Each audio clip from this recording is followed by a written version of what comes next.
Hi ಎಲ್ರಿಗೂ ನಮಸ್ಕಾರ. ನೀವು ನೋಡ್ತಾ ಇದ್ದೀರಾ ಸ್ಪೀಡ್ ಪ್ಲಸ್ ಕರ್ನಾಟಕ. ನಾನು ನಿಮ್ಮ ಮಂಜುಗೌಡ. ಲೋಕಸಭಾ ಎಲೆಕ್ಷನ್ ಇನ್ನೂ ಅನೌನ್ಸ್ ಆಗಿಲ್ಲ, ಆದರೆ ಲೋಕಸಭಾ ಎಲೆಕ್ಷನ್ ಇದೇ ವರ್ಷ ನಡೆಯೋದಂತೂ ಕನ್ಫರ್ಮು.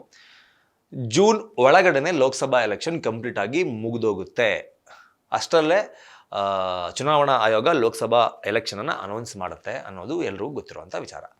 ಆದರೆ ಕರ್ನಾಟಕದಲ್ಲಿ ಲೋಕಸಭಾ ಎಲೆಕ್ಷನ್ನ ತಯಾರಿ ಎರಡೂ ಪಕ್ಷಗಳಿಂದ ಅಂದರೆ JDS BJP ಏನು ಮೈತ್ರಿ ಮಾಡಿಕೊಂಡಿದೆ, NDA ಕೂಟಕ್ಕೆ JDS ಸೇರಿಕೊಂಡಿದೆ.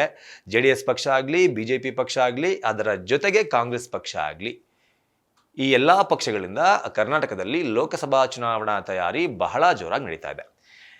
ಎಲ್ಲ ಕ್ಷೇತ್ರಗಳಲ್ಲೂ ಕಾಂಗ್ರೆಸ್ ಈಗ ಆಲ್ರೆಡಿ BJPಯಲ್ಲಿರುವ ಹಾಲಿ ಸಂಸದರಿಗೆ ಟಕ್ಕರ್ ಕೊಡಬೇಕು ಈ ಸಲ. ಅಂದರೆ ಲಾಸ್ಟ್ ಲೋಕಸಭಾ ಎಲೆಕ್ಷನ್ನಲ್ಲಿ BJP ಎಷ್ಟರ ಮಟ್ಟಕ್ಕೆ ಪರ್ಫಾರ್ಮೆನ್ಸ್ನ ತೋರಿಸಿ ಕರ್ನಾಟಕದಲ್ಲಿ ಸೀಟುಗಳನ್ನು ಗೆದ್ದಿತ್ತು, ಅದೇ ಥರ ಈ ವರ್ಷ ನಾವು ಕರ್ನಾಟಕದಲ್ಲಿ ಪರ್ಫಾರ್ಮೆನ್ಸ್ನ ತೋರಿಸಿ ಸೀಟುಗಳನ್ನು ಗೆಲ್ಲಬೇಕು ಅನ್ನೋ ಕಾರಣಕ್ಕೆ 28 ಕ್ಷೇತ್ರಗಳಲ್ಲಿ ಸೂಕ್ತ ಅಭ್ಯರ್ಥಿಗಳನ್ನು ಹುಡುಕ್ತಾ ಇದೆ ಕಾಂಗ್ರೆಸ್.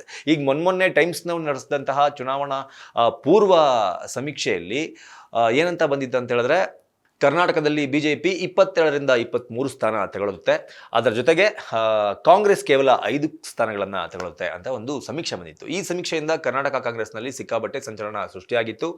ಸೊ ಹೀಗೆ ಆಗಬಾರ್ದು, ಈಗ ಆಗದೇ ಇರೋದಕ್ಕೆ ಏನು ಮಾಡಬೇಕು, ಚುನಾವಣೆಯಲ್ಲಿ ಲೋಕಸಭಾ ಚುನಾವಣೆಯಲ್ಲಿ ನಾವು ಒಳ್ಳೆ ಬಹುಮತ ತಗೋಬೇಕು ಕರ್ನಾಟಕದಲ್ಲಿ ಅಂದರೆ ಏನು ಮಾಡಬೇಕು ಅಂತ ಒಂದಷ್ಟು ರಣತಂತ್ರಗಳನ್ನು ರೂಪಿಸ್ತಾ ಇದ್ದಾರೆ.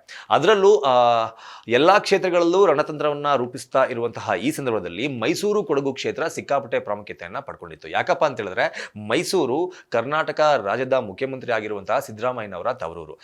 ಸಿದ್ದರಾಮಯ್ಯನವರ ತವರೂರಿನಲ್ಲಿ ಕಳೆದ 2 ಬಾರಿಯಿಂದ ಲೋಕಸಭಾ ಕ್ಷೇತ್ರದ ಸೀಟನ್ನು ಅಂದರೆ MP ಸೀಟನ್ನು ಗೆದ್ಕೊಳ್ಳೋದಕ್ಕೆ ಆಗಿಲ್ಲ. ಕಳೆದ 2 ಬಾರಿ ಕೂಡ BJPಯಿಂದ ಪ್ರತಾಪ್ ಸಿಂಹ ಅವರು ಸ್ಪರ್ಧೆ ಮಾಡಿ 2 ಬಾರಿ ಕೂಡ ಭರ್ಜರಿ ಅಂತರದಲ್ಲಿ ಗೆಲುವನ್ನು ಸಾಧಿಸಿದ್ರು. ಸೊ ಈ ಬಾರಿ ಕರ್ನಾಟಕದಲ್ಲಿ ಕಾಂಗ್ರೆಸ್ನ ಸರ್ಕಾರನೇ ಇರೋದ್ರಿಂದ, ಸಿದ್ದರಾಮಯ್ಯನವರೇ ಮುಖ್ಯಮಂತ್ರಿ ಆಗಿರೋದ್ರಿಂದ ಅವರ ಸ್ವಕ್ಷೇತ್ರದಲ್ಲಿ ಅವರ ಒಂದು MP ಸೀಟನ್ನು ಅವರೇ ಗೆಲ್ಲಿಸ್ಕೊಳ್ಳೋದಕ್ಕೆ ಆಗಿಲ್ಲ ಅಂತ ಹೇಳಿದ್ರೆ ಸಿದ್ದರಾಮಯ್ಯನವರಿಗೆ ಅವಮಾನ ಅನ್ನೋ ಕಾರಣಕ್ಕೋಸ್ಕರ ಮಂಡ್ಯ ಕೊಡಗು ಲೋಕಸಭಾ ಕ್ಷೇತ್ರವನ್ನ ಸಿಕ್ಕಾಪಟ್ಟೆ ಸೀರಿಯಸ್ ಆಗಿ ತಗೊಂಡಿದ್ರು. ಸೊ ಯಾವಾಗ ಸಿದ್ದರಾಮಯ್ಯನವರು ಸಿಕ್ಕಾಪಟ್ಟೆ ಸೀರಿಯಸ್ ಆಗಿ ತಗೊಂಡ್ರೋ, ಮೈಸೂರು ಮತ್ತು ಕೊಡಗು ಲೋಕಸಭಾ ಕ್ಷೇತ್ರಕ್ಕೆ ಅವರ ಪುತ್ರನನ್ನೇ ನಿಲ್ಲಿಸಬೇಕು ಅನ್ನೋ ಕಾರಣಕ್ಕೋಸ್ಕರ ಮೈಸೂರು ಕೊಡಗು ಜಿಲ್ಲೆ ಅಂದ್ರೆ ಆ ಲೋಕಸಭಾ ಕ್ಷೇತ್ರದಲ್ಲಿ ಎಷ್ಟು MLAಗಳಿದ್ದಾರೆ, ಎಷ್ಟು ಜನ ಮಿನಿಸ್ಟರ್ಗಳಿದ್ದಾರೆ, ಅವರ ಎಲ್ಲರ ಹತ್ರನೂ ಒಂದು ಗ್ರೌಂಡ್ ರಿಪೋರ್ಟ್ ಅನ್ನ ತರಿಸ್ಕೊಂಡಿದ್ರು. ಆ ಗ್ರೌಂಡ್ ರಿಪೋರ್ಟ್ ಅಲ್ಲಿ ಅಷ್ಟಕ್ಕೆ ಅಷ್ಟು ಜನ MLAಗಳು, ಯಾರೋ ಒಬ್ಬರನ್ನ ಬಿಟ್ಟು ಅಷ್ಟು ಜನ MLAಗಳು ಯತೀಂದ್ರ ಸಿದ್ದರಾಮಯ್ಯನವರು ನಿಂತರೆ ಗೆಲ್ಲೋದಕ್ಕೆ ಕಷ್ಟ ಆಗುತ್ತೆ ಪ್ರತಾಪ್ ಸಿಂಹ ಅವರ ವಿರುದ್ಧ ಅನ್ನೋ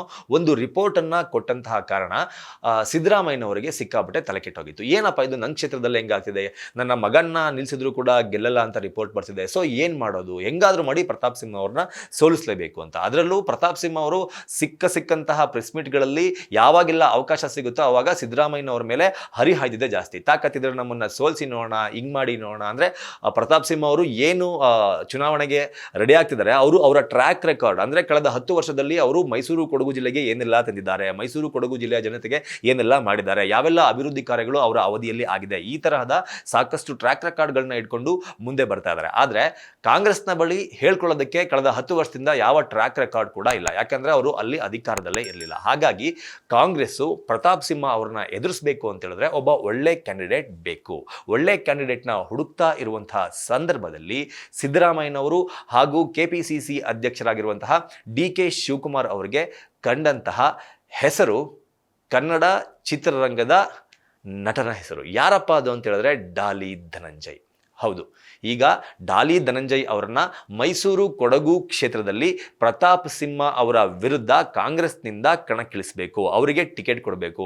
ಡಾಲಿ ಧನಂಜಯ್ ಅವರನ್ನ ಕಣಕ್ಕಿಳಿಸಿದ್ದೇ ಆದಲ್ಲಿ ಅವರ ಜನಪ್ರಿಯತೆ ವರ್ಕ್ ಆಗುತ್ತೆ. ಅದರಲ್ಲೂ ಅವರು ಹೋದಲ್ಲಿ ಬಂದಲ್ಲೆಲ್ಲ ಬಡವರ ಮನೆ ಮಕ್ಕಳು ಬೆಳಿಬೇಕು ಕಣ್ರಯ್ಯ ಅಂತ ಹೇಳುವ ಒಂದು ಮಾತು ಕೂಡ ಸಿಕ್ಕಾಪಟ್ಟೆ ವೈರಲ್ ಆಗುತ್ತೆ. ಅದರ ಜೊತೆಗೆ ಅವರು ಏನು ಒಂದು ಚಿತ್ರರಂಗದಲ್ಲಿ ಒಂದು ಓನ್ ಬ್ಯಾನರ್ ಅಂತ ನಿರ್ಮಾಣ ಮಾಡ್ಕೊಂಡಿದ್ದಾರೆ, ಅಲ್ಲೂ ಕೂಡ ಹೊಸಬರಿಗೆ, ಟ್ಯಾಲೆಂಟ್ ಇರೋರಿಗೆ ಸಾಕಷ್ಟು ಅವಕಾಶಗಳನ್ನು ನೀಡ್ತಾ ಇರೋದು. ಅದರ ಜೊತೆಗೆ ಬಡವರ ಮನೆ ಮಕ್ಕಳಿಗೆ ಯಾವ ಥರ ಅವಕಾಶಗಳನ್ನು ಕೊಡಬೇಕು, ಬಡವರ ಮನೆ ಮಕ್ಕಳು ಎಷ್ಟು ಕಷ್ಟಗಳನ್ನು ಅನುಭವಿಸಿ ಒಂದು ಉತ್ತಮ ಹಂತಕ್ಕೆ ಬರಬೇಕಾದ್ರೆ ಯಾವೆಲ್ಲ ಕಷ್ಟಗಳನ್ನು ಅನುಭವಿಸ್ತಾರೆ ಅನ್ನೋದನ್ನ ಕೂಡ ಓದಲ್ಲಿ ಬಂದಲ್ಲಿ ಎಲ್ಲ ಡಾಲಿ ಧನಂಜಯ್ ಅವರು ಮಾತಾಡ್ತಾ ಇರ್ತಾರೆ. ಅದ್ರ ಜೊತೆಗೆ ಡಾಲಿ ಧನಂಜಯ್ ಅವರು ಕಾಂಗ್ರೆಸ್ನ ಜೊತೆಗೆ ಒಂದು ಒಳ್ಳೆ ಸಂಬಂಧಗಳನ್ನು ಇಟ್ಕೊಂಡಿದ್ದಾರೆ. ಅವರ ಸಿನಿಮಾದ ಟ್ರೇಲರ್ಗಳಾದ್ರೂ ಆಗಿರ್ಬೋದು, ಟೀಸರ್ಗಳಾಗಿರ್ಬೋದು, ಫಸ್ಟ್ ಲುಕ್ಗಳಾದ್ರೂ ಆಗಿರ್ಬೋದು, ಟೈಟಲ್ಗಳನ್ನು ಲಾಂಚ್ ಮಾಡಿಸೋದಾದ್ರೂ ಆಗಿರ್ಬೋದು, ಈ ತರಹದ ಸಾಕಷ್ಟು ಸಾಕಷ್ಟು ಕೆಲಸಗಳನ್ನು ಡಾಲಿ ಧನಂಜಯ್ ಅವರು ಸಿದ್ದರಾಮಯ್ಯನವರ ಮುಖಾಂತರ ಈ ಹಿಂದೆ ಮಾಡಿಸಿದ್ದನ್ನು ನಾವಿಲ್ಲಿ ನೆನಪು ಮಾಡ್ಕೋಬಹುದು.